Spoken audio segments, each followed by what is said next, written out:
Howdy, hey, ladies and gentlemen, and welcome to. Actually, that's not the proper intro to this show. I have this written down. G'day, mates and Sheilas. Welcome back to Shadowrunnin on Empty, where we're going to fill your head with all that juicy lore. Wallaby damned. Order, order in the kangaroo court. Didgeridoo, do not change the station. My name's Tyler, and I'm here joined by my mate Austin. Hello, I too am from Australia, and Whoa. I am also joined by our incredible host. His name is Easy. Didgeridoo.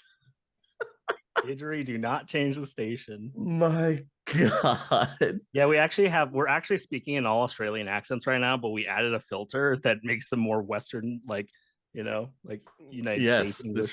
This is for all of you normal Western English speakers. Really, we're thick into the accents right now. Yeah, you just yeah. can't tell because filters. Obviously. I'm actually playing a didgeridoo right now while I'm recording, but only the Australians can hear it. Sorry, guys. Yeah, it's at a frequency that's only accessible south of the equator, I believe. True. They also hear it in Antarctica. I get a lot of noise complaints. It's weird. So Shadowrun. I guess the best way to start is let's get a little Australian slang out of the way, as this will be mentioned when we talk about our good old Australian history. If you haven't figured it out, this is the Australia episode, you guys. We're going to go into what it's like in Australia, in the sixth world, in the living. How would they not have figured it out? I did a flawless accent. You did dismount and everything. You're still doing the flawless accent, as we all are. But again, it's that filter, you know. The Russian judges gave me a 10. That's how good it was. That's very impressive. They're very fickle. They only give 10s to the Eastern Bloc, and as stated before, I am from Australia, so that's how impressive this truly is. That is day, mate. Indisputable fact. So slang, some slang words for you. For the Australian slang, we have beyond the black stump, otherwise known as the outback, also called the big red, the back of Burke, or whoop whoop. Whoop whoop. Well, all the juggalos moved down to Australia. They're coming. The world. We had to colonize somewhere as Michigan became, I'm assuming, an irradiated wasteland. I don't know what happens to Michigan in the sixth world. Irradiated bug spirits. Bug spirits, I'm sure, at some point. Maybe some Sheetums. I don't know. They packed up their Fago and left. Hey, man. The great pilgrimage. Go with the great pilgrimage. Yep, that's... All of the signs were written clearly upon the Joker's cards that the time was nigh, brothers and sisters. And lo, the Australian prophet spoketh, whoop whoop. And so the great pilgrimage began. As the Australian prophet was known to have asked, "What up, ninjas?" And the rest, as they say, is history. We're rewriting the history already. What do you mean rewriting? We're just recapping. You just told us this, dude. You just said this. You called it the whoop whoop. We just started this episode, and you're already contradicting yourself. What are we doing? What are we doing? I'm so sorry. I'll walk it back. Walk it back. Good. Walk it back. Next up on the slang, we've got bikies, otherwise known as go-gangers. Oh. Boomer, which is a kangaroo. Also, a roo. An old person. Okay, boomer. The bush. All right, boomer. The bush, also known as the outback. Bush rangers. Those are outback outlaws. I thought that those were outback porn actors and actresses. Well, that's a different back. It's a different back. I didn't say hardcore pornography in Australian. That's outback bush wrangler. I don't know what to tell you, dude. Like you just said it. I don't know what else they'd call it. My favorite adult actor is Crocodile Dundee. Oh no. Oh no. All right, ladies and gentlemen, how many minutes was that before we Shadowrun After Dark? I would just like to put out there that although Crocodile Dundee has had quite a prolific career, as we all know, Absolutely. Yes. Mhm. he does not in fact hold a candle to huge Jackman. And none ever will, really. Or You're would it be welcome. Hung Jackman? I think Hung Jackman. Hung Yeah, it's Jackman. Hung Jackman, isn't it? Yeah. God damn it, it definitely is. I feel like that's like when you get like his profession name is Huge Jackman, but then when you get to know him intimately, it's Hung Jackson. V mates called me Hung. Yeah. I mean, really, that doesn't even hold a candle to the gym bro dragon liftwear. oh my God. Yeah. Okay, wait. You want a golden gym bro? There he is. He is the mate among mates. Back to slang. Oh yeah. Fair go. Give me a break. Fago, the drink Fago? of the whoop whoop. We discussed this already, yes. The furphy, a misleading statement. Give it a burl. Try it out. Grub, also food. Mm. Hoon, an idiot, specifically a driver, or also called a rev head. A joey, a young kangaroo. Mm. There's Maori, which is an aborigine. Oh, that's a slang. Yeah, that's slang. Mate, general term of familiarity, both for males and females. On the piss, drunk. Yep. Pissed, drunk. Rort, a loophole, a fraud or extortion, also a boisterous party. A root? Rort. Rort? Like Rort? Yeah. Okay. Spelled exactly like that. Makes sense. Septics, Americans, from yank to tank, therefore septic tank. What? Ah, Squiz, a look, and walloper, a police or security guard. I like that one. Makes the most sense. Take a squiz. Is that the squiz? Squiz. Hmm. For look or And have then, a look. What is it? Take a burl. That's. Oh no. Give it a burl. Give it a burl. Like give it a whirl. Yeah, try it out. Yeah. These are fun. Australian slang, fun for you and the family. And the little ruse. And a little ruse. Well, obviously, I'm not going to go into the prehistory of Australia, as you can look into any history book, and there it is. So there's not any alteration for the Sixth World. No, not until around 2001. All history is the same up to that point. So how they were colonized, who they were colonized by, etc., that doesn't change. In fact, Australia in the Sixth World is still technically a commonwealth. Oh, really? Yes. Huh. Commonwealth of the United Kingdom under the rule of England's crown. All those ruffians and prisoners never overthrew it like they were supposed to. They didn't rise here, up. Here in the historically accurate timeline. Well, let's get to the calm before the storm. The changes in Australian society during the early years of this century heralded the upheaval to come. They were plagued at the time with a weak government full of corporate apologists. Australia was one of the first nations to accept the implications of the United States Shiawassee decision of 2001.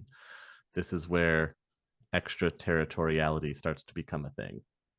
Within 2 years, high-intensity lobbying by Aurora Biofacilities, Mount Isa Mines, Shiawassee, and Tesseract paid off, and those corps became the first to receive extraterritorial status In Australia. in the Commonwealth. Oh, okay.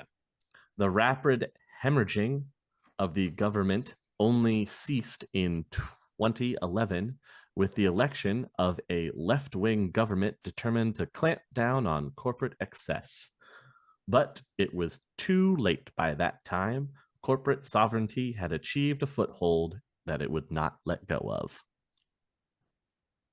Oops. Australia was fortunate to largely avoid the racial violence that marked the first decade. A public movement to recognize the rights of Aborigines as traditional owners to maintain their land was legally successful, overthrowing the centuries-old assumption of terra nullius, the concept that the land was devoid of ownership before Europeans arrived. Just the wild lands.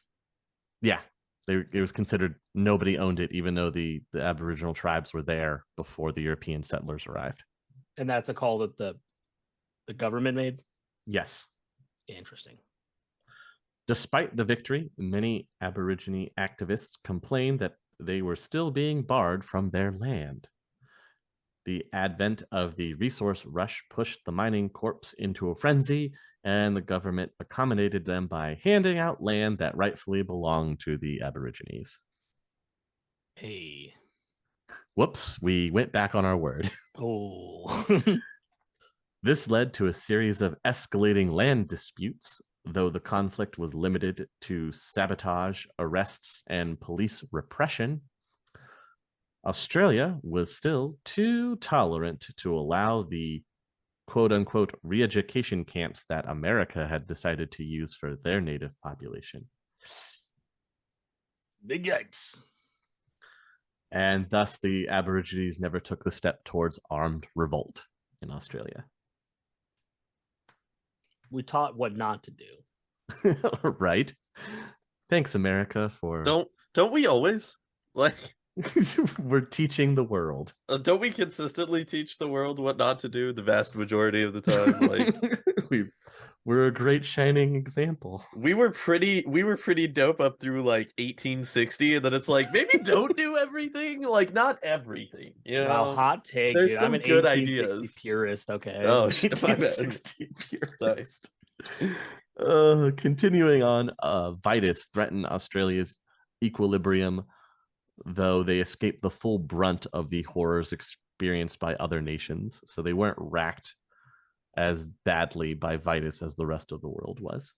Being an island nation kind of pays off sometimes.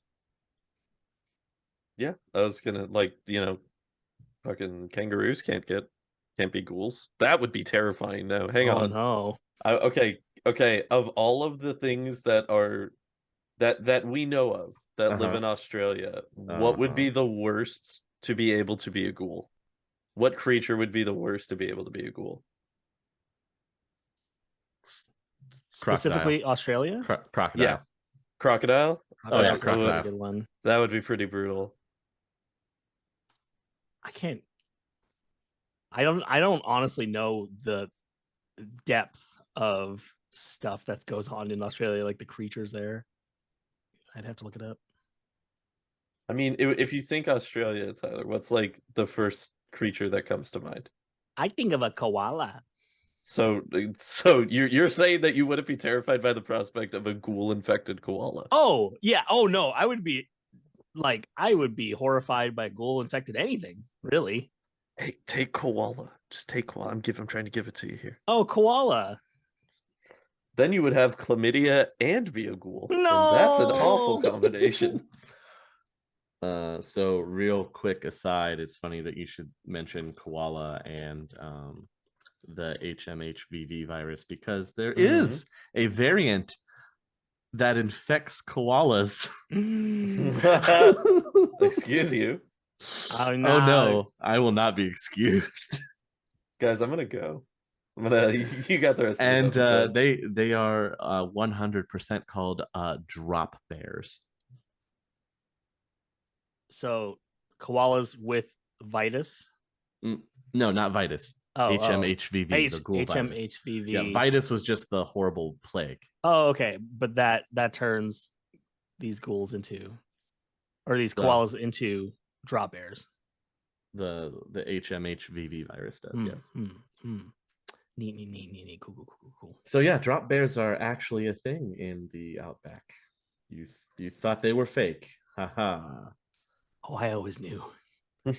And don't worry, I'm ready this time. I have all of the Australian critters. Oh, okay. So I'm prepared. Okay. There's a long list. Who's going to be at nationals this year? Well, obviously the internationals. Yeah. So would you like a list? These are the paranormal critters. Mm-hmm. You have the basilisk. Is it just a lizard? It's terrifying reptiles found in parts of the outback, and yes, they do have a petrification type power. Chimeras, corpse light. What is that? Think of them like will-o-wisps. Oh no. Of course, devil rats. But they can found in their urban areas. Devil rat kings? I don't know if they have devil rat kings. Mm-hmm. The demon rats, remember? Those were the devil rat kings. Oh, yes. Dragons. That's a critter. Well, there are rumors of dragons living in the Australian outback, but no confirmation. The Dozu Nakwa. Bless you. Those are the HMHVV infected trolls. They're just are they really that different, or? Yes, they're different than regular trolls in that they're more feral. They're a little more grotesque, and the calcium deposits have kind of exploded all over their body. Oh, that's usually what you want your calcium to do. Mm-hmm. A Fidel. It's basically a paranormal version of the box jellyfish. Oh, that's pretty cool. It's in the sea, though. It's not like a land jellyfish. No, it doesn't fly onto the land. Okay. Well, we're safe. Oh no, I don't know if that's true. Oh no. Ghouls, obviously. Goblins. They have goblins. What about ghosts? If we've got ghouls and goblins, where's my ghosts and goblins? Yeah. Spirits technically cover that. So I'm not talking about liquor easy. I'm talking about ghosts. No, I mean that's what I mean. You know, natural spirits can be considered ghosts or apparitions technically. Wow, way to oversimplify ghosts. Fine. Yeah, are you ghost-splaining to me, Easy? I am ghost-splaining. Yes, enjoy this paranormal talk. Greater unicorns. Greater? Yeah, greater. What makes like they're so better. Great? Yeah, like they're better unicorns, dude. I don't know what you want. Like they're like they're the Clydesdale of unicorns, obviously. Yeah, they're unicorns that fuck, dude. I don't know what you want from them. Okay, that's what I was thinking. I'm like, are they just bigger? They got bigger horns or something? They eat more leprechauns. Oh no! Exactly. The greater unicorn is a protected species in Australia. Goddamn right it is. You're not allowed to hunt them. Protected just because it's so fucking great. That's one of the top 3 teams for sure. Harpies. Small flocks of harpies are found in Australia. Oh, yay. The incubus is in Australia. Oh, gross. Remember that?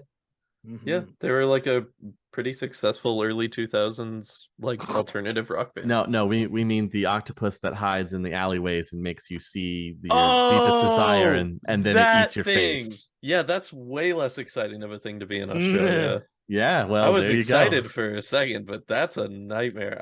I did actually forget about that thing. I'm not gonna lie. No, I don't want it. I'm good. I'm good. The loup-garou Can I have the band instead? Ooh, they're all Man, ghouls. man of the woods. They're all That's a- cool. That's a critter. Yeah, it's a forest spirit. There's a lot of ghosts. Mermaids and marrows. The What about mermans? the vampiric version of mermaids. But what about mermen? Easy. Tell me about my mermaids. Yeah, where are the mermaids at? The nomad can be found in Australia. How is he I lasting mean, this long? the nomad can be found anywhere. That's kind of its thing, right? Well, like remember- nomads just wander. Yeah, technically they do. Remember in Sinless Season 1, when they went out to the woods, they technically had that run-in with the crazy homeless man that had been infected with a nomad, and he was murderous, filled with murderous intent. The Nova Scorpion is in Australia. Oh, that's it. Okay. I could actively hear Tyler reaching for a pencil right now. Right. Rockworms, saber-toothed cats. What? Yeah. Sea serpents. Shapeshifters, with rumors that they take on either the appearance of dingoes or snakes. The siren. Here, I stand corrected, Austin. This is for you. Spectre. Actor. I'll take it, but I won't be happy about it. Okay. Storm dolphins. Storm dolphins? Yes. That's my favorite Mega Man X3 boss, Storm Dolphin. They travel in they travel in small pods and have been known to interfere with shipping lanes by causing storms. Oh no, that's like the opposite of what I know a dolphin to do. Storm crow, found in flocks in Australia, often congregating around the edges of mana storms or mundane storms of their own creation. Why don't they just call them aerial storm dolphins? I don't know. I know, it's already so derivative. Normal unicorns. Oh, boo. Nobody cares. I like how they have to emphasize how vanilla they are by calling them normal unicorns and not just unicorns. No, that's garbage. Get those guys out of here. Nobody cares. Nobody's impressed. Nobody's impressed by Unicorn a normal light. unicorn. Yeah, unicorn light. What is it? Yeah. Vampires. Yeah, that's fine. Where aren't they? According to the masquerade, where aren't they? Where aren't they? The Wendigo. Sure. When to go home is what I was The bunyip. Some type of evil rabbit? It's a mythical creature that is in Australian outback legend and lore, and they made it a real thing in the 6th world.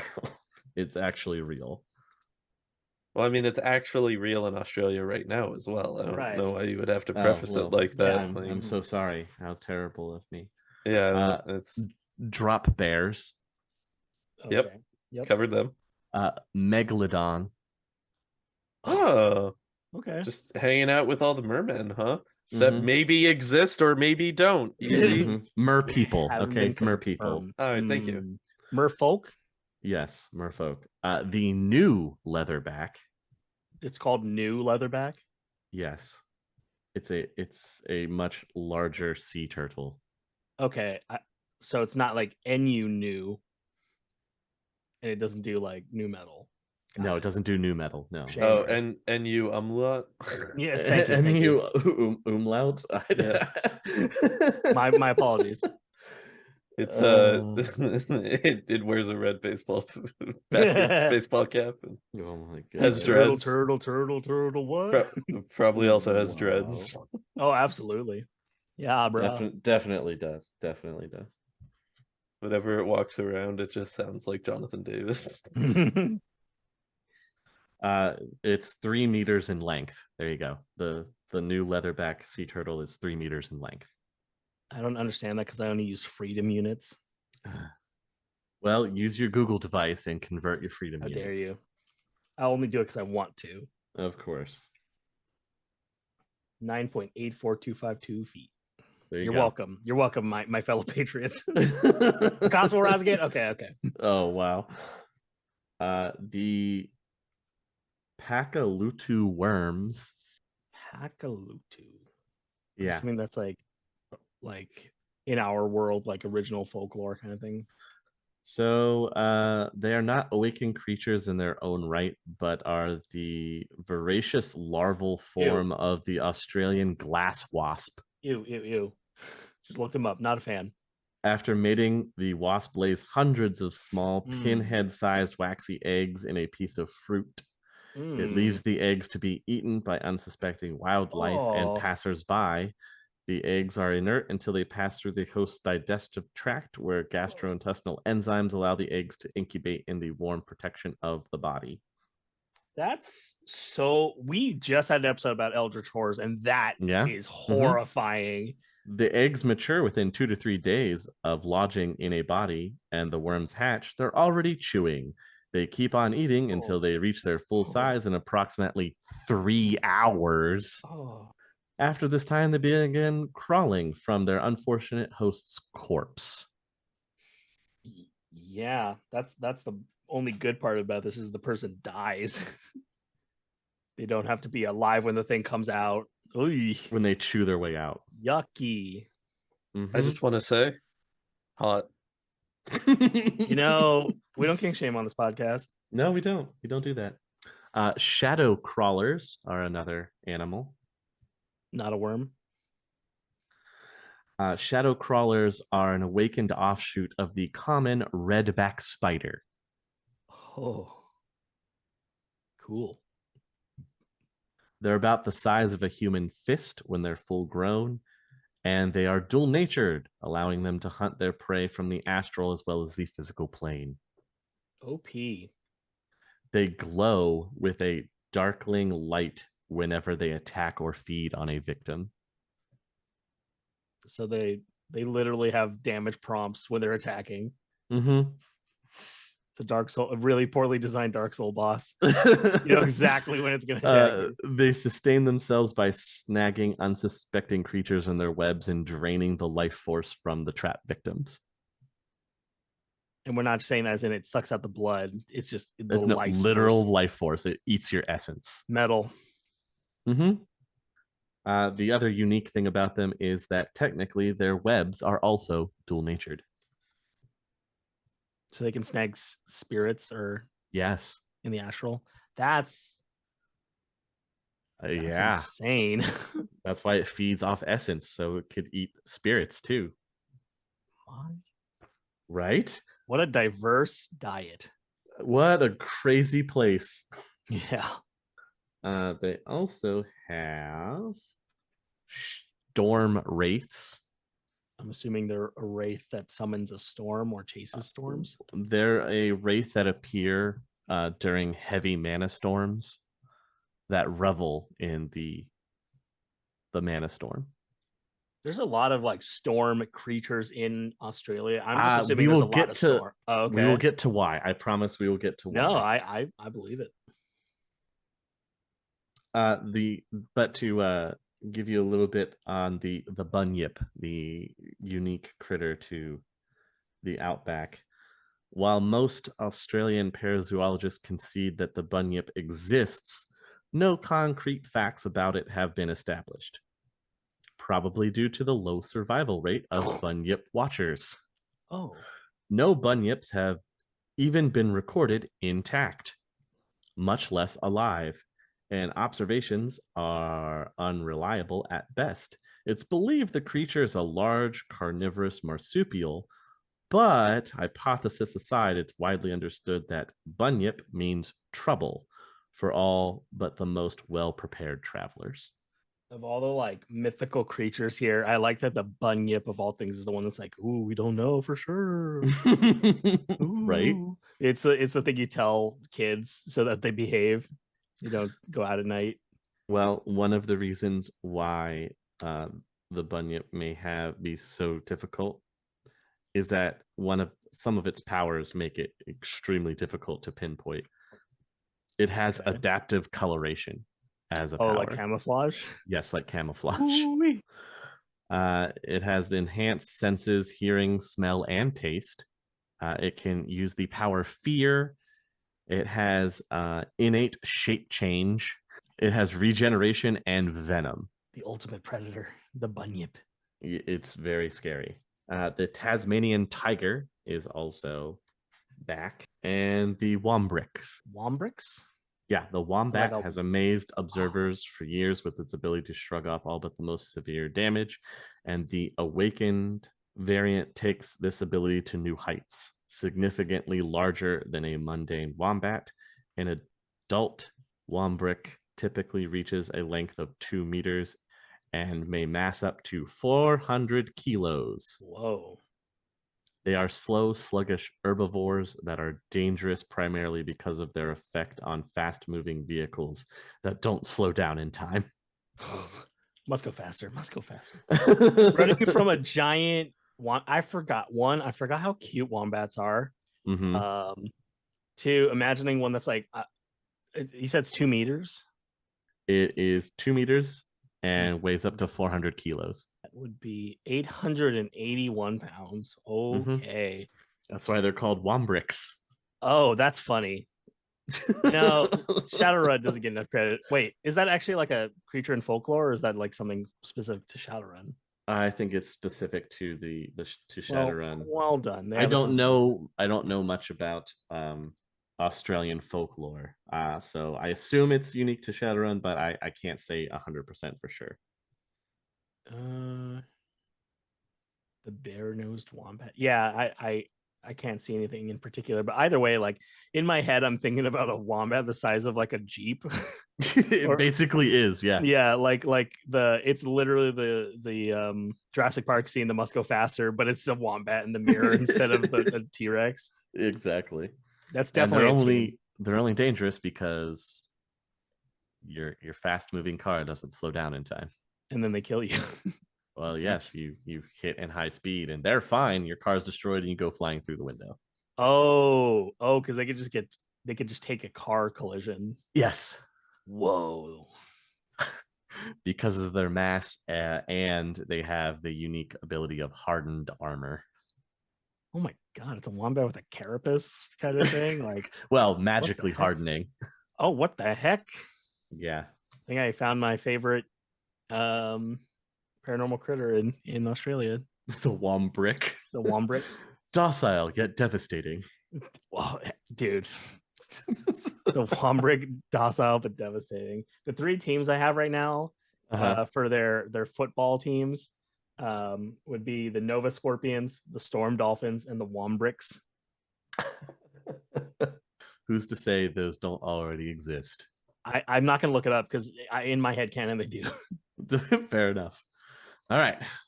Now that we've got your mandatory critters out of the way for the new location. I was wondering, because you said so many. Like, is Australia does Australia have the most paranormal critters? Because that's a lot. I would say it has it might have a slightly more a slightly higher ratio, I suppose, of paranormal critters as opposed to other places around the world. I mean, some of those are still found in other places. They're not specifically unique to Australia, but you also have to consider the diverse ecosystem that Australia already has before the awakening. And then when the awakening hits, now you add all of these paranormal critters on top of the regular amount that you already have. So it just compounds what you've got. It sounds like a kingdom of monsters. I mean, Australia could be considered the kingdom of monsters. Just call it Monster Island. Monster Island. Yeah, I was like, this just feels like a couple fantasy novels got spilled into a country. Oops. Right? Goblins. Well, on December 24th, 2011, a dark storm rises over the outback in New South Wales.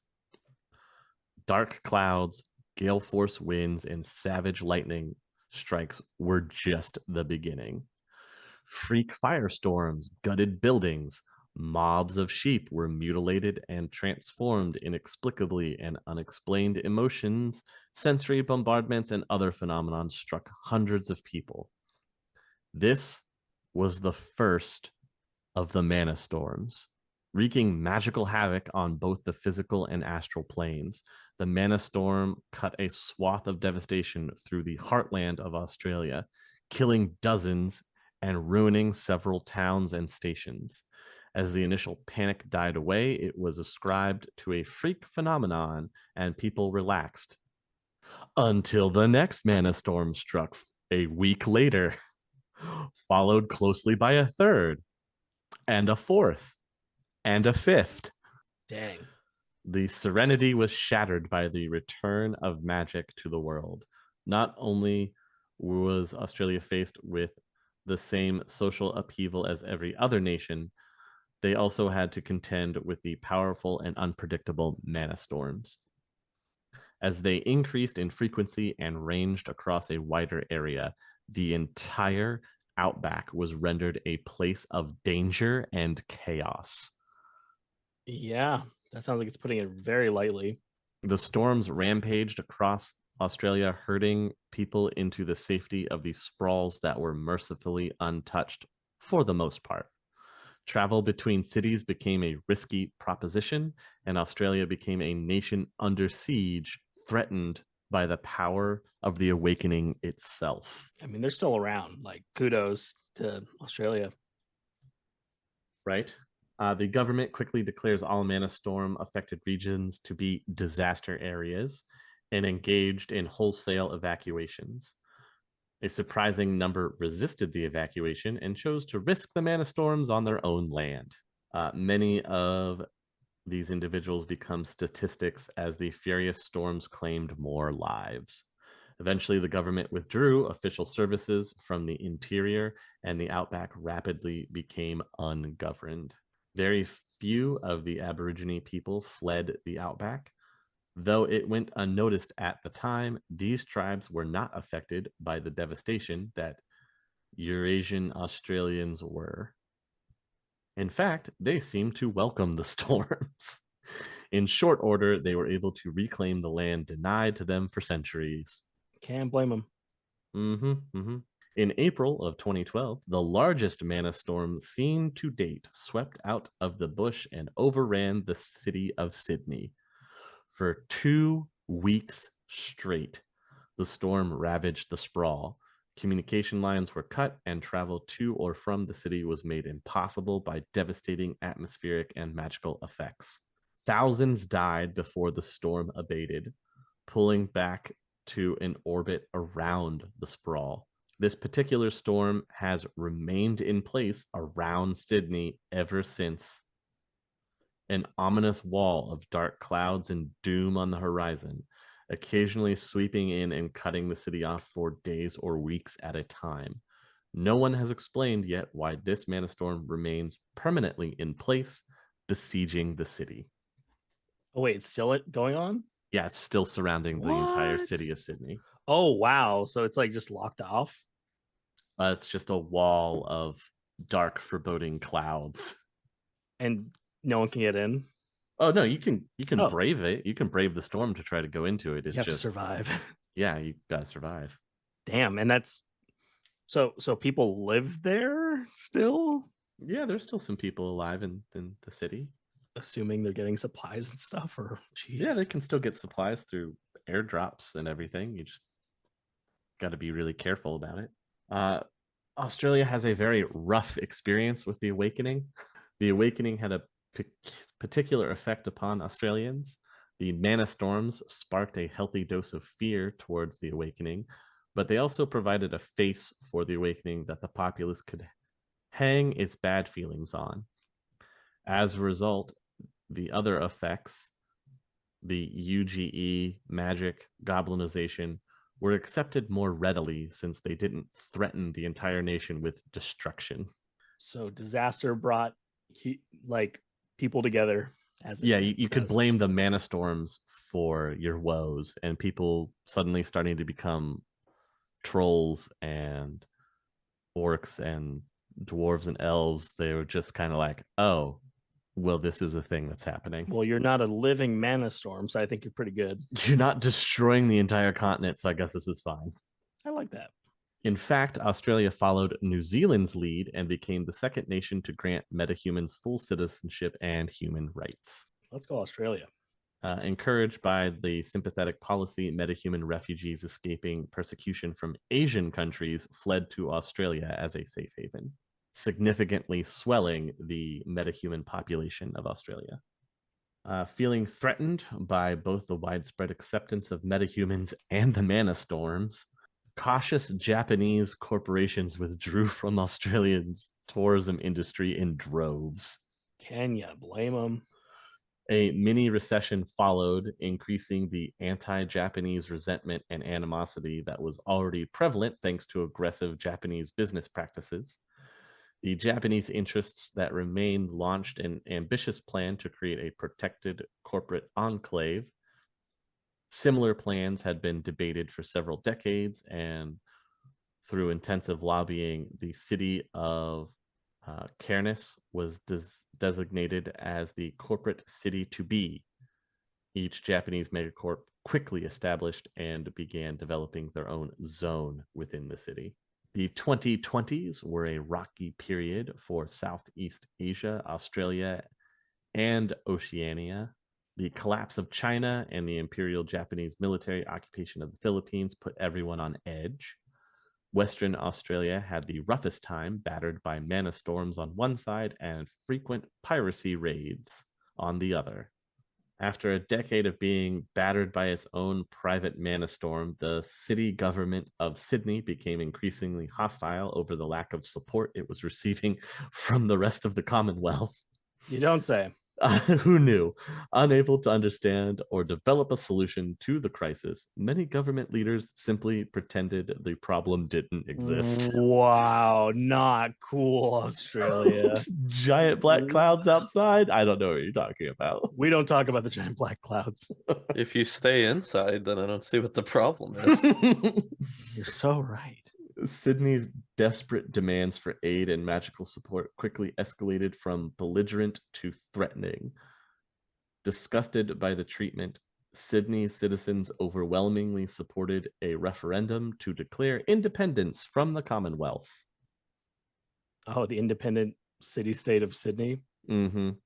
On the back end of things, a few megacorps had offered to support Sydney in return for a hand in controlling city affairs. Nudge, nudge, wink, wink. They were taken up on their offer and invited into the Sydney Metro Council to help manage and govern the city and the Mana Storm siege. Yeah, they really didn't have a choice. Meanwhile, Canberra became the new South Wales state capital. Canberra. Worried about the growing Japanese militarism and conflict with Indonesia, the Commonwealth of Australia entered into a pact with New Zealand and several smaller neighbors to form ANZAC, the Australian and New Zealand Allied Confederation. That's pretty dope. It was formed for military protection, but rapidly expanded to serve as an economic, social, and military alliance between the member nations. This lasts until the crash of 29. Unlike the other global crises that merely washed over Australia, the crash of 2029 nearly sent Australia back to the Stone Age. Traditionally, one of the leading nations in the uptake of new communications technology, thanks to all of the mana storms, Australia's corporations saw their state-of-the-art systems fall like mown wheat before the onslaught of the crash virus. Now, this is the crash. This is the first Matrix crash. Okay. Yeah, that sounds rough for everyone involved. As Australia's economy reeled, the Japanese corporations that had been hovering on the fringes took the opportunity to play knight in shining armor. Australian cities were offered tremendous deals as these corps sought to reintegrate themselves and gain a foothold, undercutting the Australian corporations who were still recovering. Oh, that's brutal. Telestra, the nation's primary telecommunications carrier, was bought out by Ranraku and amalgamated with several other service providers to form Braid Communications Corporation. Braid became it's a subsidiary of Renraku technically. Oh, okay. But Braid becomes instrumental in making the Australian Matrix what it is. The rest of the 2030s went slowly as Australia picked up the pieces from the previous 2 decades. Watching the Euro Wars sated Australia's taste for violence as they watched various countries rip themselves apart on the trid. Oh man, can't relate to that kind of. Not at all, right? Not in the slightest bit. We don't have it as bad as the Euro Wars. No, Perspective goes a long way, you know. It does. I might have an eternal Manastorm going on around my city at all times in Sydney, but at least I'm not in the Euro Wars. At least I am not in the Euro Wars. Just can't really step outside without maybe my head exploding. yeah, but I'm still not in the Euro Wars, so. Well, that's good. That's good. In the mid 2040s, as Australia reclaimed its reputation as a technological pioneer, particularly in telecommunications, the first Universal Brotherhood chapter opened shop in Brisbane. Oh no! The Brotherhood spread like a bad joke, and before long, it had locations in every major Australian metroplex. The Universal Brotherhood was a media darling, constantly getting airtime and endorsement from celebrities. In the mid-2050s, the government suddenly cracked down on the Universal Brotherhood on charges of racketeering, corruption, fraud, and more. Just like the rest of the world, the true nature of the Universal Brotherhood was being passed among government and corporate elites. But the Universal Brotherhood continued to operate in a quasi-legal fashion in Australia. And by the time the troops had moved in to wipe out the hives, they found that many of them had already cleared themselves out. Just up and vanished? Well, for example, one hive on the outskirts of Brisbane broke loose, and a multitude of insect spirits escaped capture or destruction, scattering into the city. There have been few confirmed reports of insect spirit activity since then, though only the most naive could believe that they're no longer a threat. I feel attacked. The quote is, "You better believe all those bugs went somewhere. We just don't know where." They're out there, man. I mean, they're out there, mate. They're out there, mate, hiding in the outback. Water woes. Australia suffered through its worst period of drought ever in 2057, severely draining the country's water reservoirs. Though they finally did get some rain, the level of rainfall has remained far below average ever since, turning an already bad situation into a crisis. Even the Australian sprawls, which are normally well supplied, faced severe shortages. The government finally broke down and instituted water utility rationing laws in all major cities, limiting the amount each household could use. The water smuggling business, previously restricted to less civilized areas, boomed overnight. Fresh drinking water is now a hot commodity worth killing over. Oh no. Australia's a roller coaster, man. I told you, buckle up for this ride. Yeah. So they went full Mad Max. They have almost gone Honestly. full Mad Max. The Manastorms have not helped with the Mad Max aspect. I mean, out in the outback, yeah, you are lawless, whatever you want to do out there. In the wasteland. Yeah, technically. Like the rest of the world, Australia saw some interesting activity during the Corp War period in the late 2050s. Karnas was a hotbed of Shadowrunners. Each morning, the scream sheets carried the latest body count and damage estimates. Renraku's presence in Australia took a serious dive during this period, though it still has its claws sunk firmly into place. A newly born Novatech claimed the Woomera launch pad reconstructed by Fuji Orbital and has doubled the site's launch schedule.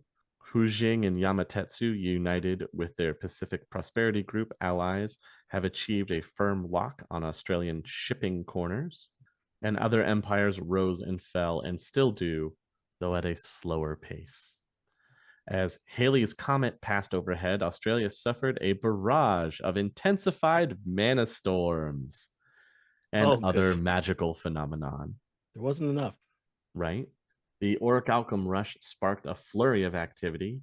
Prospectors flung themselves into the bush, heedless of the rising mana storms and dying by the dozens. Wujing and De Beers scored some of the nicer Orichalcum veins, but Saderkrupp managed to pull in their share from the Pilbara region. Expeditions are still being organized to this day, though no Orichalcum has been mined since the comet passed out of view. So that is the brief history of Australia. Very roller coaster and eventful. Yeah. So what is the government like in Australia now? Land. More land. So originally, land not populated by mana storms. That's a hot commodity. That is a hot commodity. The nation of Australia began its existence as a constitutional monarchy headed by the sovereign of the United Kingdom and governed by a parliament of elected representatives. This situation has lasted far longer than one would expect, given Australia's total lack of loyalty to Great Britain. Or the current Prime Minister successfully ousted the Green Party and led the New Century Party to victory in the polls by platforming on a campaign to tackle the water crisis, deal with the mana storms, and to hold a referendum on removing the king from the head of state. So treason. Yeah, but what's the United Kingdom going to do about it? They have plenty to deal with on their own. True. The rebel scum can wait. Australia's federal government is seated in Canberra, though it is also has a significant enclave in Darwin, where many of the federal military forces are centered. With the exception of Sydney, the government's influence extends to the Australian metroplexes and the civilized areas along the southern coastlines. Its influence ends where the bush begins. That's a quote. That's a good quote. Yeah, the government long ago surrendered the outback to the Aborigines, nomads, and mana storms. Who lives in Australia? Australia is home to 20 or 25 million people. 20 or 25 million? If that seems like a vague figure, you would be correct. Okay. It's like, somewhere. They haven't had an accurate or even a complete census since about 2020. The mana storms make it impossible to figure out exactly how many people live out in the Big Red, though it's estimated to only be a tiny fraction of Australia's total population. Australia has a bigger immigrant community than many other Western nations. Historically, one of the first ports of call for refugees fleeing turmoil or persecution in their homelands. Their numbers swelled dramatically after the Awakening and the Euro Wars. Oh, like refugees or something? Yes, this is particularly true for Asian orcs and trolls who, were horribly shunned in their Asian countries. Yeah, thus, Australia has a much higher percentage of metahumans living in Australia. Can you blame them? No, I can't. I can't blame them. And you won't. You shan't. They're getting away from the persecution, One of the major differences to Australian living is water.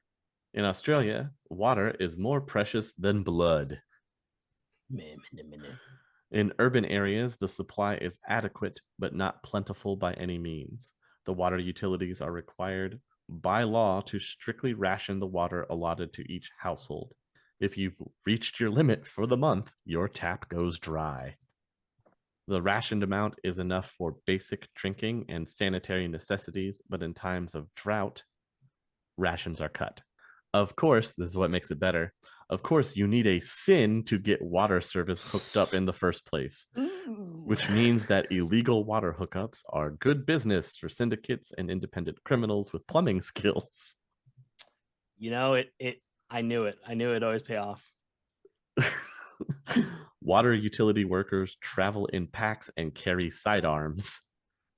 Can ya blame them? They've been forced to open valves with guns at their heads a few too many times. Oh, that's just sad. Even fire hydrants are securely locked and alarmed. What are armed and locked? Fire hydrants. Fire hydrant. Oh yeah, that'll do it. So you're telling me there's probably like water heist movies or water heist IRL? No, there are water heists. No way, really? Water smuggling is a very lucrative business in Australia. Oh, yeah. Okay, yeah, that's right. I'm just imagining someone in a corner is like, "Hey, man, I got what you need," and he just gives him he's got bottled water. You want that Fiji, or you got want the good stuff? You want that pure? Oh my god! Actually, I would love to see a series like that. Hey, man, you got that filtered water? I just need like a sip, man. Like just one sip, man. You got that new mineral? You got that new mineral water, man? I'll get you back, man. You know I'm good for it. Too real. So, draining water from rivers and lakes has been made a crime in Australia. Yeah, that makes sense. On the positive side, everyone enjoys it when it rains. Most homes have set up collection systems to contain rainwater. And you'll also see many folks taking advantage of the free shower. Yeah. It's raining. Quick, get your soap. Yeah. It's been like 3 months, guys. It's our time now. Outside of any of the sprawls, water is a luxury. Don't expect any locals to share their water with you, though they'll happily take yours in barter. Water is generally considered too important to waste on bathing in the more arid areas of Australia. Dude, this is Mad Max. You generally scrub yourself clean with sand. It's like the part in Fury Road where there's just like the pour of water. It's like, oh it just comes God. down. Yeah. It's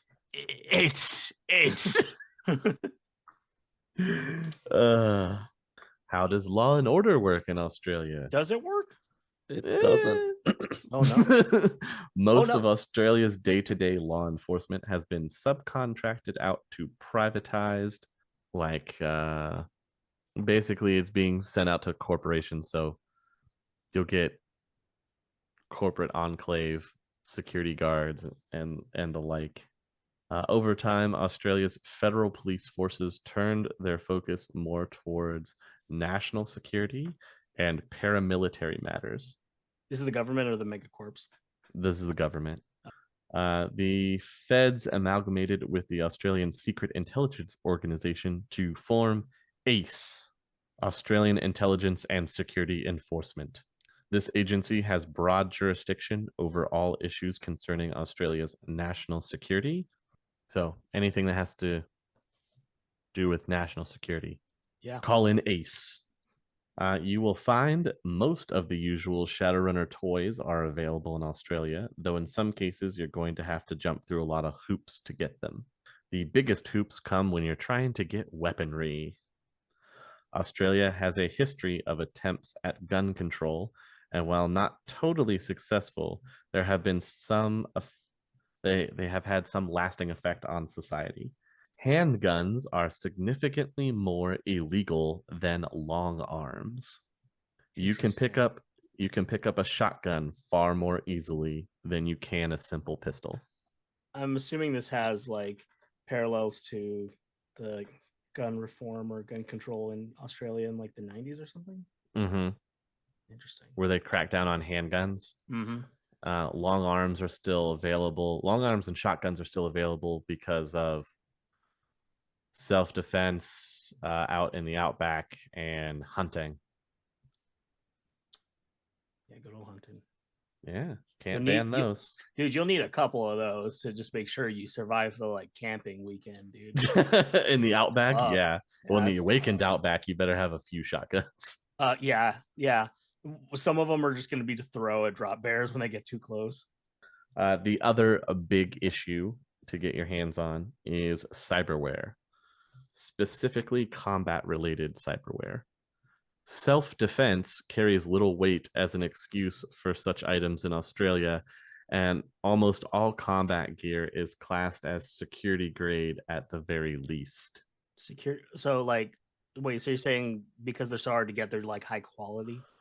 Well, they're almost non-existent in Oh, Australia. Like, you'll probably very rarely see somebody with combat implants like razor fingers or sprues, like Wolverine claws. yeah. They're very rare. The comparative rarity of such body mods in Australia does mean that the Australian authorities are less adept at recognizing some of the less common wear due to simple spot checks. Oh, because it's just not. It's so like out of the blue to see that. Mm-hmm. Yeah. Like, what are the odds? Some of the boons that you'll find in Australia for gear, though, is computer tech. It is cheap and plentiful thanks to their proximity to the sweatshops of Southeast Asia. You had me and then you lost me. Yeah, when you're talking about roller coasters, every time I'm like, man, Australia, you're doing pretty okay. Oh no. Legitimate matrix access is a little more expensive than it is in the UCOS, but the bandwidth is just as good. Most communication gear is also cheap and plentiful in Australia, as the country has historically been a world leader in the adoption of new technology, especially when it comes to communication. Another market of note is that of narcotics. Ooh. Australia abandoned the war on drugs attitude several decades ago and opted instead for control of the situation. Many chemical drugs have been decriminalized and are available under limited prescription from government supply, taxed very heavily. There are legal consumption facilities in some areas. However, electronic additives such as beetles are still strictly proscribed. You can get prescribed a beetle. No, they don't want you to do Oh, beetles, man. but you can do cocaine. Yeah. Or maybe you want this hit of Nova Coke. Yeah, sure. Boy, howdy do I, friend. You can go to the good old, I don't know what their version of the 7-Eleven Dispensary or Rite Aid would be, and here you go. Here's your prescription of Nova Coke. Just like the doctor ordered. Wow. Was it just because of they're so drawn everywhere else because of all the storms, or like? Well, they gave up on the whole war on drugs, so right. Instead, they just decided to, decriminalize so they can control the situation. So I guess I'm trying to figure out what that means. Like, control. It means that you have specific locations. They regulate how much that you can get to somebody by making it a prescription. I see. And then if you want to overdose or something like that, then you end up in one of their, detox facilities or hospitals, and they see that you have a prescription for Nova Coke, and they go, "Oh, you went over your prescription limit, didn't you?" That's so wild. Well, you also have to think that they can't really combat it anyway with the isolation that they're dealing with, the ongoing mana storms, and how their shipping has been completely taken over by foreign entities. They're stretched thin as it is. Yes, to say the least. To say the least. Of course, you have organized crime in Australia. The mafia has had a strong presence in Australia since large waves of Italian immigrants wandered in back during the 1950s. They generally focus on prostitution, financial scams, and illegal gambling. as mafia is wont to do. And how? They've been hampered for years by a traditionalist mindset that their competitors don't share, of not allowing metahumans or women in positions of authority. Oof. Get with the times, mafia. Get with the times. Yeah. The Yakuza, the Japanese syndicates, have been active since the 1980s, corresponding to the influx of Japanese investment in Australia. They control most of northeastern Australia and are strong in the beetle and smuggling industries, as well as perpetrating a lot of white-collar fraud. The Triads also have a presence in Australia. Man. The Triads are the longest established underworld group in Australia, having arrived in the gold rush days of the 19th century. Dude. They have widespread markets in beetles, prostitution, firearms, smuggling, gambling, and that's about it. Though the Triads don't control any particular area, they seem to have a substantial presence in every major city. Yeah. At this point, it's like, what isn't happening in Australia? It's my question. Like, so much of everything all the time there. All the time. Not to be outdone by the mafia, the Russian mafia, the Vori. The Russian mafia is a minor presence, concentrated in Sydney and Melbourne. They have their hands in prostitution, illegal fights, and smuggling. It's business, and business is booming. Business is a booming. There's, of course, go gangs and bikers. There are hundreds of regional biker clubs in Australia and 5 national level gangs in Australia. The Cowboys, Thor's Hammers, the Apaches, the Scales, and the Hells Angels. Oh, okay. There's a chapter Hells Angels there, huh? Mm-hmm. There's another called the Crows, and that biker gang is unusual because most of their members are Aboriginals. Oh, that's cool. I mean, not cool in the sense it's a gang, but the Cowboys and Thor's Hammers are both first-tier gangs, and all are involved with dealing water, drugs, and arms. And these biker gangs are some of the only Australians that are crazy enough to risk travel through the outback. Yeah, that's worth like hazard pay and a half, I assume. Well, there's no law out there, so they can do whatever they want. You just have to survive. Yeah. In the wasteland. In the Mad Max wasteland. With mana storms. With unpredictable mana storms, yes. And animals that cause mana storms. And animals that could cause mana storms. Yes, also true. And then you're like, oh, well, I'm just gonna go swimming. It's like, nope, storm dolphins. Storm dolphins, yes. Because, that needed to be a thing. Yeah. Sure. Well, the major corporations that are here, you have As Technology Australia. However, they are limited to their single Sydney office.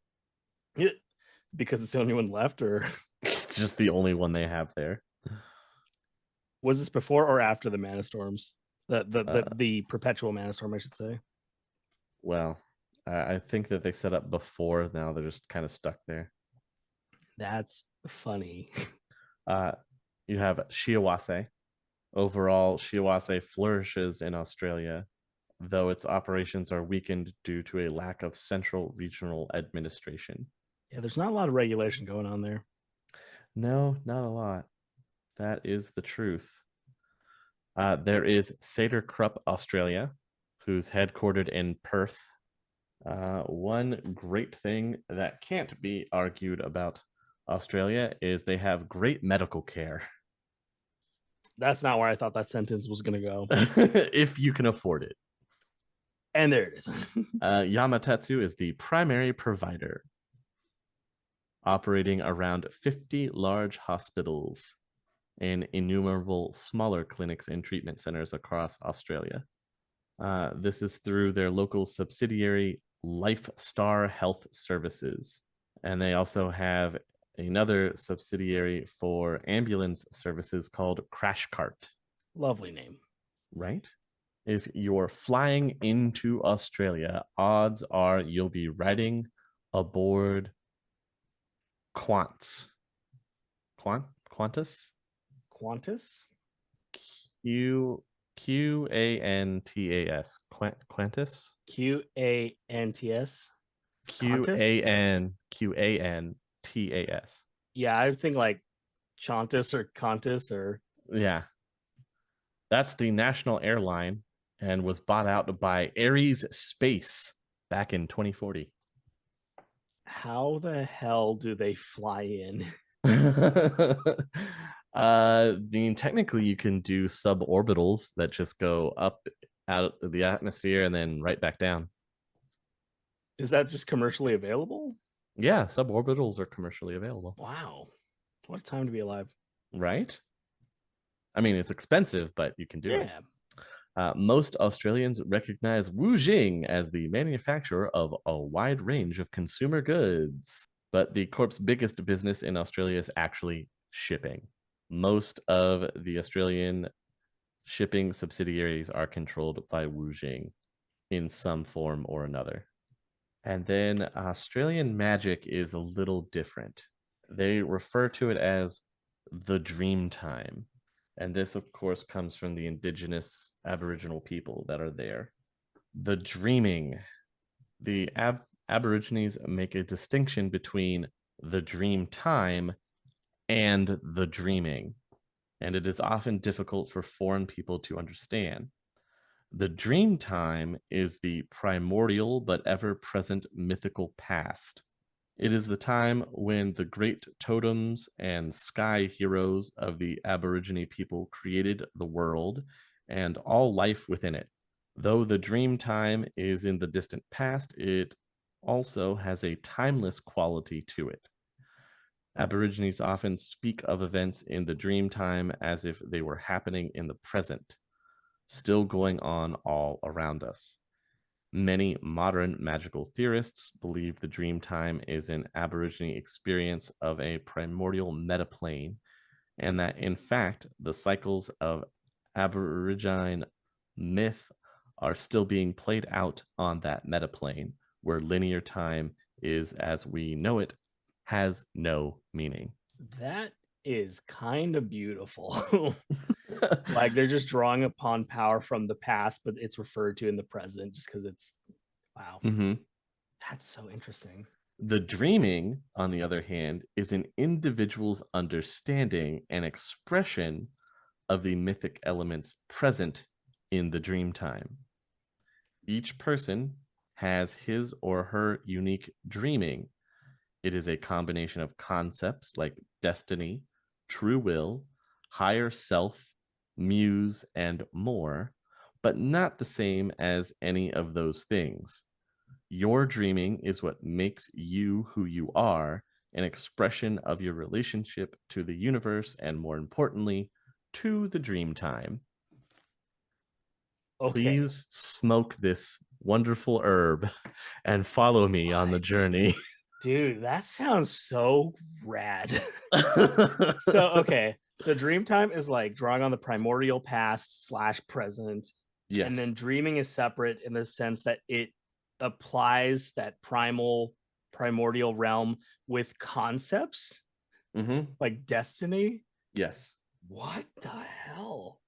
And that is so the dreaming. Cool. And each of those kind of abstract, weird concepts makes you technically who you are in the dream time. Okay. So what I'm hearing is that if I wanted to be real life JoJo's and get a stand, I would be in Australia and be dreaming. But what I'm hearing is that they found a way to just be like, you see that guy? He's a wizard. And what that means is he does a lot of peyote. Like a lot of peyote. Thinks he's throwing fireballs and shit. But he gets so close to the primordial plane, man. I mean, sure the primordial plane, mate. But like a lot of peyote. Like a lot of peyote, dude. Like, dude's never not capping, you know? I smoke so much peyote tomorrow. It's all linear. It's all linear. Everything's connected. Yeah, I think we've talked about a lot of different magic systems. That's just cool. There are also spirits of the dreaming. Australia is a land of spirits, and many of them are not happy. Once there was harmony between the land, the spirits, and the people. And then the Fire Nation attacked. But the balance has been disrupted, and many spirits are angry and afraid. Unfortunately, it is only the spirits' anger that most people see, convincing them that the spirits of the outback are dangerous or mad. They haven't all become twisted and poisoned like the spirits of some places where the land has been destroyed or mutilated through toxic dumping. But they are afraid that they will share their fate of their fellow spirits soon enough, as the cancer eating away at the land slowly spreads. So that's why the spirits in the outback seem more dangerous than anywhere else, because they're very connected to the land and sky, and the pollution of any of the area has a greater effect on them. Interesting. Wait, and so why in particular, I know you were just saying, but like in Australia, what makes them more connected? It's how they remember it. How the spirits remember it? Yes. Whoa. That they're more connected to the land, and that comes from the belief of the natives and their culture. Oh, so they're them being more in tune with the culture, therefore makes them more in tune with the land and yes, their dude. Australia is rad. Well, then you have some interesting things to think about when going into the outback, like the mana storms, also referred to as nightmares in the dream time. Yeah. Accurate. The mana storms are wild, uncontrolled magical disturbances, from small upheavals to vast tempests. They are capable of manifesting almost any magical effect you can imagine. Physical weather effects often accompany the storm: howling winds, driving rains, sleet, or even hail or snow. But some of the eeriest mana storms have no physical effects at all. They sweep across the outback, silent and deadly. What? It's just a quiet storm. Seen only by the effect they have on living creatures in their path. Okay, and these storms, it's like clouds and rain and stuff, or the physical manifestation of them? Yes. Okay, because I'm just trying to think of like so okay, so I wouldn't see the rain clouds. I would just see that suddenly the land is getting like wet in quotes, or like affected by it. You're thinking still of the physical storm. Oh, you're so right. I'm too caught up in the physical plane, man. Yes, you're too caught up in the physical idea, man. All right, you gotta be abstract with these mana surges and these mana storms. Okay. Yeah, it's science, man. They do crazy things. Yeah. So, for example, your physical effects for the storm could be eerie silence, or extreme cold, or unusual smells, or loud thunder, or heavy fog, or perhaps it rains small creatures like frogs, fish, crickets, or ants. Okay. Just unusual stuff just starts happening. And then stuff like that we know in our world about like storms and stuff. Right. Those are the physical storm effects. The physical storm effects. Okay. Yes. Then you have the different mana storm effects that could happen. They could create combat spells, and that the entire area could be subject to spells such as mana ball, power ball, stun ball, or slaughter. Okay. That was a ramp. That was a steep ramp. These are spells? These are spells, yes. Whoa. Slaughter is a spell where it targets a specific species. Oh no. And that's random every time. Oh, at least it's random about it. That's kind of cool, I guess. It could cause health spell effects. Oh. As in, it could cause an allergy, anywhere Oh. from nuisance to moderate to severe. Oh no, I have too much of that going on in Texas alone, dude. I don't need it to be magically manifested too. How about the health spell cripple limb? I can't say I'd be stoked about that particular kind of effect. How about decrease reaction or decrease reflexes? That's just me when I smoke the dope, bro. Well, funny you should say that. It could also intoxication. I can get drunk off a storm. Yes, you could get drunk off a storm. Hell yeah. Hell yeah. Then you have the illusion effects. These can sometimes be the extremely deadly ones, as it could cause mass confusion, foreboding, mass agony, Oh, huh? or my favorite, phantasm. Your favorites are concerning. We've been meaning to talk to you about that. Phantasm is horrible because you say you're out in the outback and one of these illusion mana storms hit and it does phantasm and you see a plush oasis full of water. Yay, and you run finally. towards it and you realize that you have filled your canteen with sand. That's sad. Or worse, Oh, scorpions. with phantasm, technically the illusion could be real. So, say you see a large kind of hill and or mountain and you start climbing it during the duration of the storm that you don't know is going on. Then the storm ends and the mountain's gone. Oh no. Oh. Oh, that sucks. But wait. It's an illusion, but you can feel it while it exists. Yes. Australia. Keep pulling me in, and then you throw me off an illusionary mountain. And then, of course, there's the elemental effect where now it's raining fireballs or the lightning bolts are increased in number and size, or suddenly you're in an ice storm, or worse, a sand storm, or even worse than that, blast, where there's just explosions. Raining from the sky? Yes, just explosions. Oh, okay. Oh, I was gonna think of something outlandish like the lightning turns into snakes or something like that, but that's also pretty good. Yeah. Oh, also acid, like And so now think back to a mana storm that has surrounded Sydney. yeah, dude, I don't know how anyone freaking tolerates that. I would imagine a Juggalos-esque pilgrimage outside of Sydney. Well, you have to walk through the foreboding clouds of the mana storm. It's either that or we live under a cloud of acid forever. So yeah. They still have no idea what is causing the mana storms to this day. Lovely.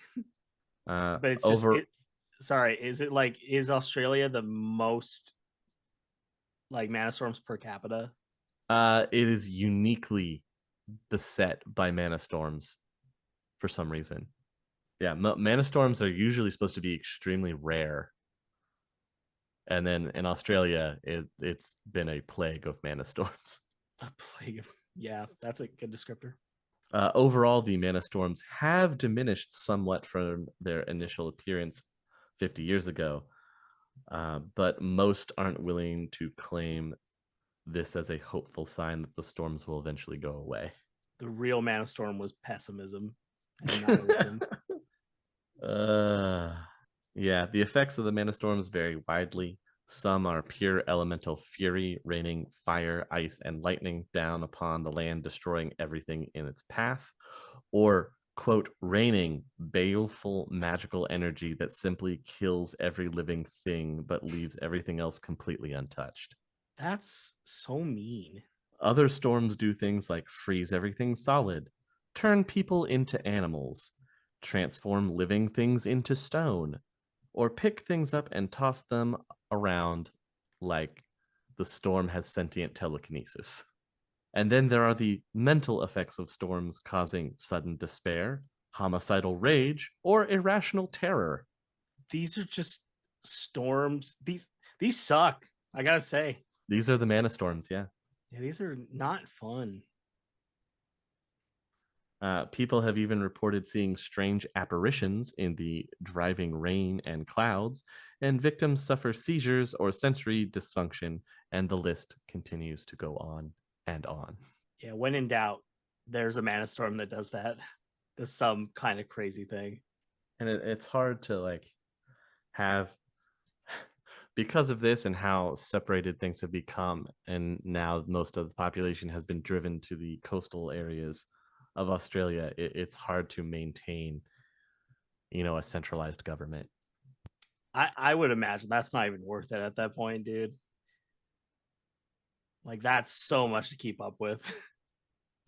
Yeah, so each metroplex area of the major city kind of has its own laws to govern themselves by, but obviously Sydney is its own unique problem, being cut off from the rest of the nation by a mana storm that does not abate. I was gonna say, like, do they maintain like regular communications? They can still communicate, although it is difficult when the storm flares up. Otherwise, they can communicate just a little bit. Fun stuff. Very fun stuff. A quick rundown of the major cities and what they're connected with. Sydney, shelter from the storm. No way. They're dealing with the mana storm, obviously. Melbourne is where the New Yen flows, so there's where you're getting most of your transactions and markets. Canberra is the seat of corruption. Perth is the gateway to the outback. Karness is loyalty to the empire, meaning the Japanese empire, because that's where a lot of the Japanicorps have set up shop. Darwin is considered the northern outpost. And Brisbane is called close quarters. These are just like the subtitles for the place. Yes. Brisbane is considered close quarters because Brisbane's boomtown sprawl is the result of being the port of call for Asian metahuman refugees. The city quickly expanded to accommodate its new residents, drawing in former satellite towns like Logan City, Redcliffe, and Ipswich. So that's why it's considered close quarters, because it's basically people packed on top of each other. Yeah. It's not like it's just like fighting all the time. No, well, you probably do. It's just because of the sudden influx of all the refugees coming from the Asian areas. It's crowded. It is very crowded. Plus, you also have to think how spread out a lot of these sprawls are. If you look on the map where these cities actually are, you will see how spread out they are on the Australian coast. It's wild, dude. It is very wild. That is what I have for the introduction into Australia and why it is so dangerous. And cool and awful. Yeah, it's a little bit of everything. Yeah. Honestly, there's a lot of cool Shadowrun lore, but like I don't even know how much of the stuff in this version of Australia is influenced by like real life stuff, but it seems like whoever was responsible for designing all this stuff for the Shadowrun interpretation really, really is invested in it. It's really complex. Yes. It is, they have to do a lot of digging into not only some of the current goings on of Australia, but to dive into the Aboriginal mythos, and apply it. That was really cool too. Yeah, that's not something I see a lot in like any kind of media, particularly RPGs, of course. Like, right? The dream time and the dreaming. Come on. dude, come on. Like, I want to know how much of that's influenced by like real life folklore, because that's such a cool idea. It's like tailored to whoever is the person using it. That's cool. Mm-hmm. Stop trying to make me be a magic user, dude. Come on, just try it out just once. Nah, man. I'm magic. Not even once. Nick. I mean, one of the only terrible thing. Well, two. Two terrible things that you have to deal with being in Australia is the water crisis. Yeah, and mana storms. Oh yeah, and of course all of the paranormal critters that exist as well. Dude, you are made of something else if you survive in Australia, man. You're a different kind of Shadowrunner, dude. You're Australia. A different kind of living creature, man. Are you kidding me? Like, if someone's like, "Yeah, I'm from Australia," I'm like, "Dude, do not fuck with that guy. He will kill you. He has seen some shit." From bunyips to megalodons. Sure, why not? That's why I'm like, I was surprised I didn't hear anything about like a land shark or like. No, I don't think that there's a paranormal critter like the Bulette from D&D. Yeah. But if there was, I would definitely put it in Australia. It's a wombrick. A wombrick. Yeah, it just like digs beneath the earth and then it's like a landmine and you roll over and it just like launches your vehicle into the air. Like, sure, militarized wombricks. Well, you have to think most of the outback vehicles that you're running into have to be light and fast moving. So not running into an unsuspecting wombrick, you're just dead. Yeah. Pretty sure motorcycle versus wombrick wins. Pretty sure living or non-living creature versus wombrick is not a great time. At least they're not awakened hippos, right? Dude, I mean, that'd be pretty cool though. I love hippos. I don't know if I ever brought this up. No, I did not know that you. I love hippos. I love elephants. I love hippos. And them being awakened just makes me love them more. I often, like, someone asked me what would be my mount if I was in the fantasy world, and I was like, it's a war hippo. I mean, war elephants are dope as hell, but like a war hippo, come on. That is a very dangerous animal, so I can understand. They're one of the most adorable yet terrifying creatures in the world. I think hippos kill more people a year than sharks do. I would have to check. I think you're right. Yeah. I'm pretty sure hippos kill more people than anything. Like yeah, any that's animal. What I'm thinking. Yeah, I was being modest with it, but yeah. Let's just make bold, outrageous statements about hippos. I'm pretty sure hippos kill more people than cancer every year. That's what Tyler just said. The savages need to be stopped. On record. Yeah. Quoted. Exactly. Stop them before they stop you. Wake up, people. Big hippo, dude. Don't trust big hippo. Don't trust big hippo. Don't trust big hippo. So one of the other things I can tell you about the outback is there's a special magical group. For the Awakened for the Aboriginals called the Children of the Rainbow Serpent. Nice. And they're basically an initiate group of Aboriginal people that are out in the outback. And is this separate from Dreamtime? No. The Dreamers support the goals of the Children of the Rainbow Serpent, the creation of an independent Aboriginal state in the outback. Oh, they're a magical Aboriginal state. I see. Yeah. So yes, they do exist out there. They are called the Children of the Rainbow Serpent. I do have some extra information on what did happen to all the bugs. Like bug spirits or insects? Yes, the bug spirits. Remember when they went to go to the Universal Brotherhood areas and they were eerily quiet? Yeah. So, Australia is home to many insect spirits, both in the urban areas and in the outback. Urban insect spirits tend to fall into two categories: small hives led by an insect shaman, or free insect spirits created when government or corporate agents rooted out the larger hives.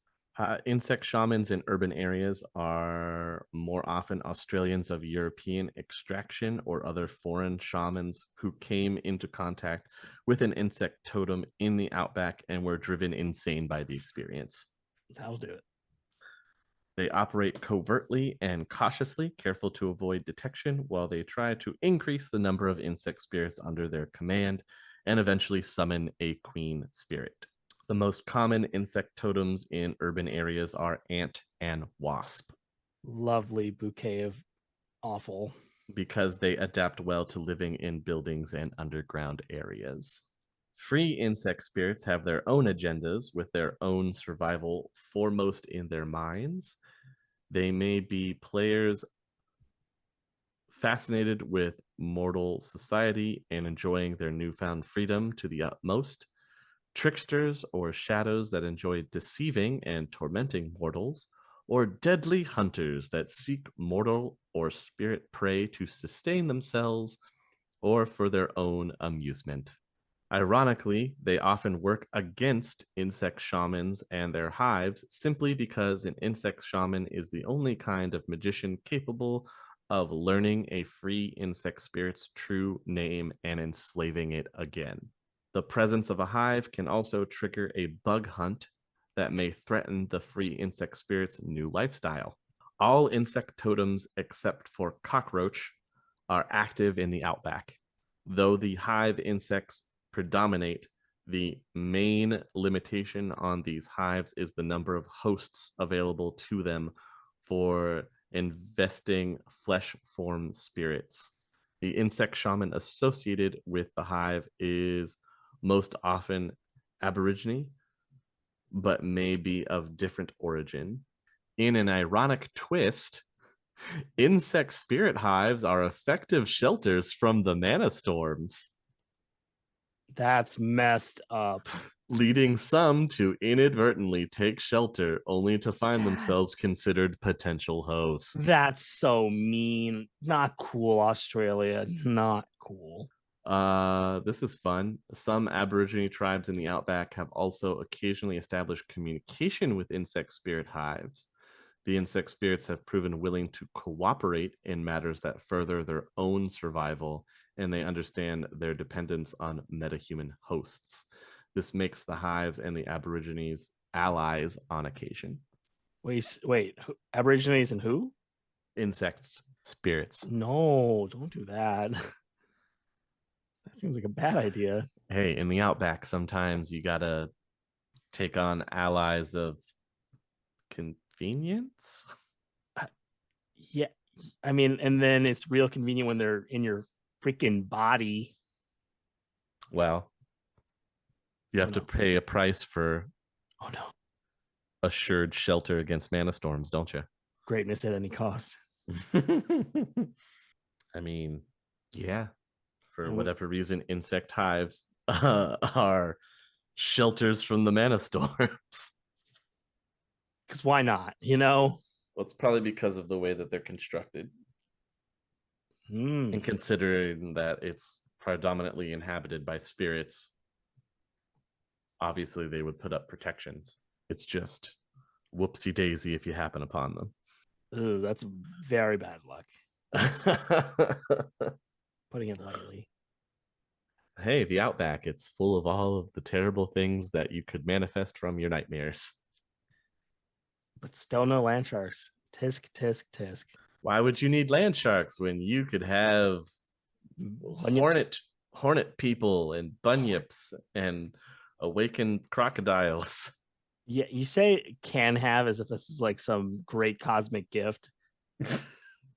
I'm bestowing upon you the wonderful animals that you can encounter. Oh, hey, how about a chimera? Lovely. I'll just I think I'm good. I don't think you're good. Oh no.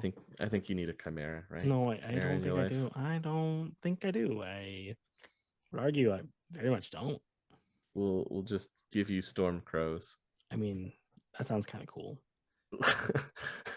only if it ends up being like Rick and Two Crows. Then this is fine. This is the exception I've always waited for. Otherwise, just no, not at all. Nah, I'm good. Otherwise, It makes you wonder if you are a practitioner of magic, or if you're a shaman and your totem is the crow. Could you tame storm crows? ooh, dude. For flavor, could you have your magic manifest as like a storm of crows? Like a fireball is just like a giant swath of crows. I think you mean a murder. You know, like my interpretation of slaughter is just firing out a murder of crows. Yes. Ooh, that's dope. But these are storm crows, so remember they could potentially manifest mana storms.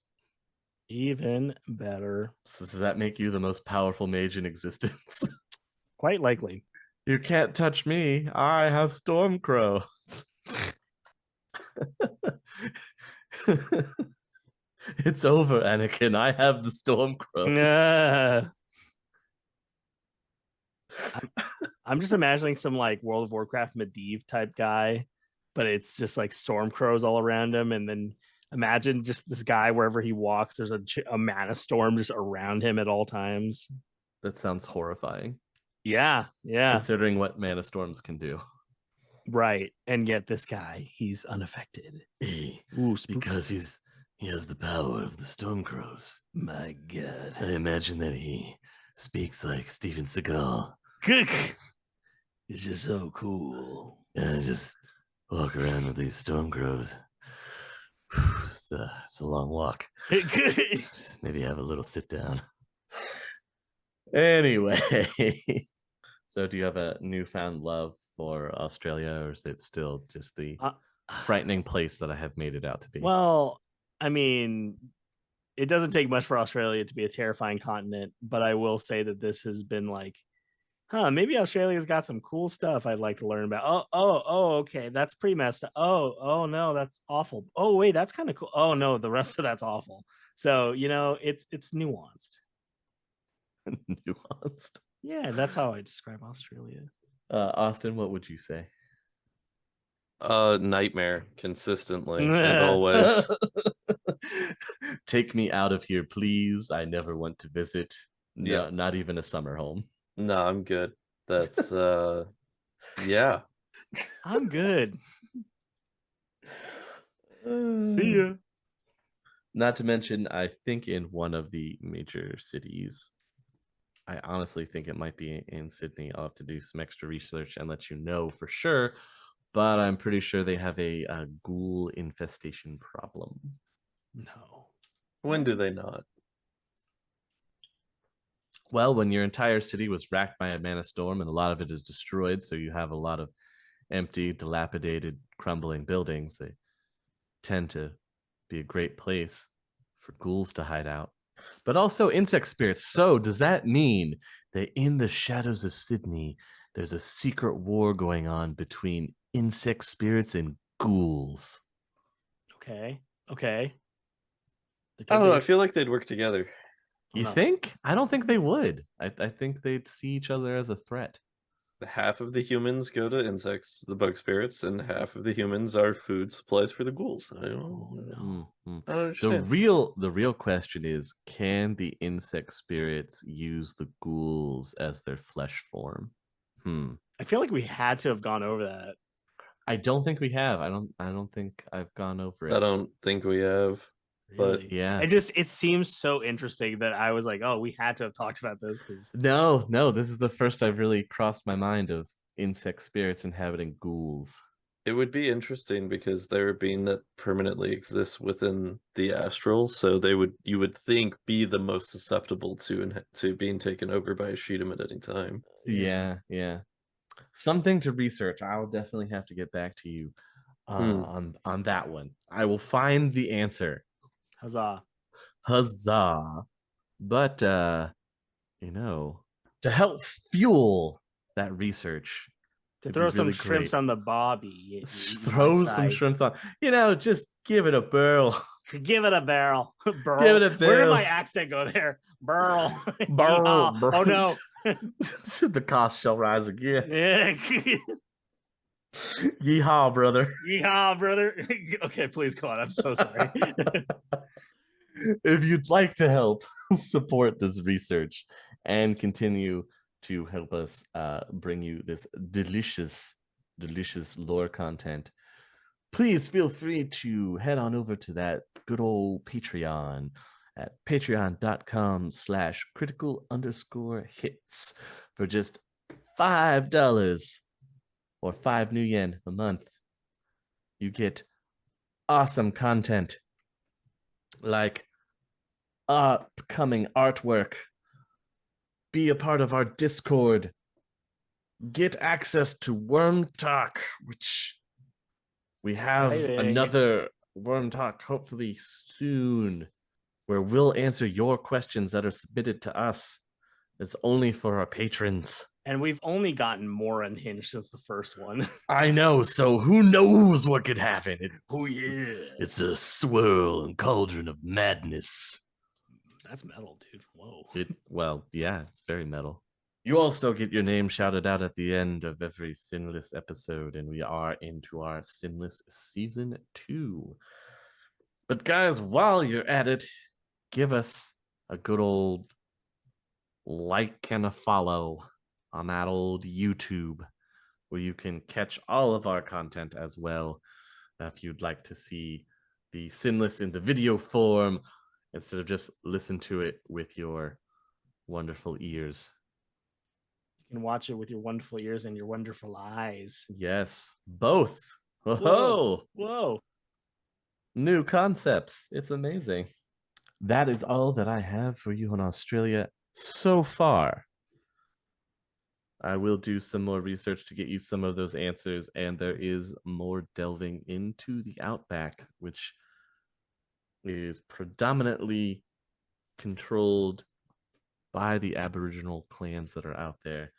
So there could be a return to Australia to talk about the Outback in the future. But be sure to join us for our next journey into the realm of the Shadowrun lore and all of the deliciousness that the Sixth World has to offer us as we slowly march to the awakening. Whoa, dude. I can only hope that it happens soon. Oh, it's so ominous. Didgeridoo intensifies, dude. We'll be right out back. Yeah. Guys, hello. Is this thing on? Hello. All right, we're gonna have to cut his mic really quick. Guys, no one is responding to my awesome joke. Please let us know in the comments what you thought of his quote awesome joke. But as always, you guys, thank you so much for coming and listening to us deliver this lore for you, as we will hopefully continue to do so and have you coming back for more and more. And as always, we will see you in the next one. Guys, can anyone hear me? Hello? The Topps Company Inc. has sole ownership of the names, logo, artwork, marks, photographs, sound, audio, video, and/or any proprietary materials used in connection with the game Shadowrun. The Topps Company Inc. has granted permission to Critical Hits to use such names, logos, artwork, photographs, sound, audio, video, and/or any proprietary materials for promotional and informational purposes on its website, but does not endorse and is not affiliated with Critical Hits in any official capacity whatsoever.